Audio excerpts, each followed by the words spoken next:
Get rich and do it with your 401k. How do you do it? John Amricks is here to tell us. He's a principal with Vanguard's Investment Counseling and Research Group. He is joining us now. John, I know it's enroll, get in your 401k. Is that the first rule of really making some money in your retirement plan?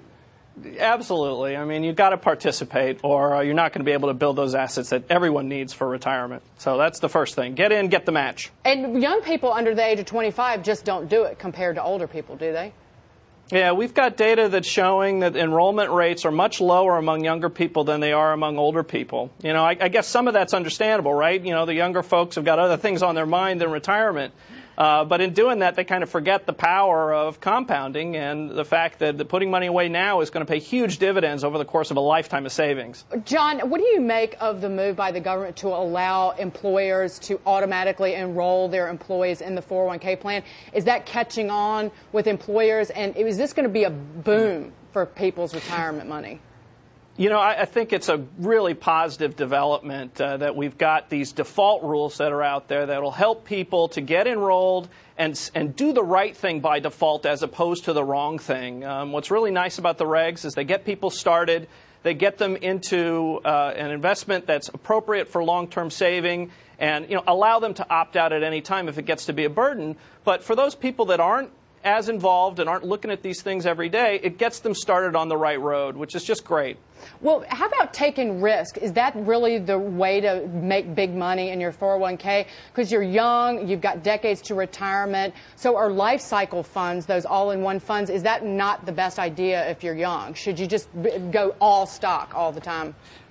Well, you know, what's interesting first is the life cycle funds for younger people tend to be pretty heavily weighted towards equities, and partly along the lines of the argument that you just made, that younger people, those who can look forward to many, many years of earning additional income from their salaries, can typically bear the kinds of risks that are involved in a stock market investment.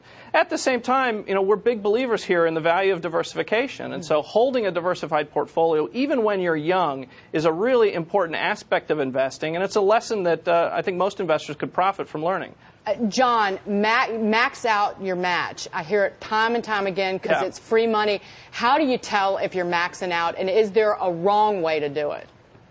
Well, I don't think there's really a wrong way to do it. The way you tell is you find out from your employer what their program looks like. What rate of contribution is the employer willing to match up to? And then make sure you get that. I always tell people if you're not getting that match, you're not cashing your paycheck. So you really need to get that amount of money at least. And then, if you can do it, try to get above that as well. We like to tell people around 10% is a good target for most people in terms of putting money away for retirement.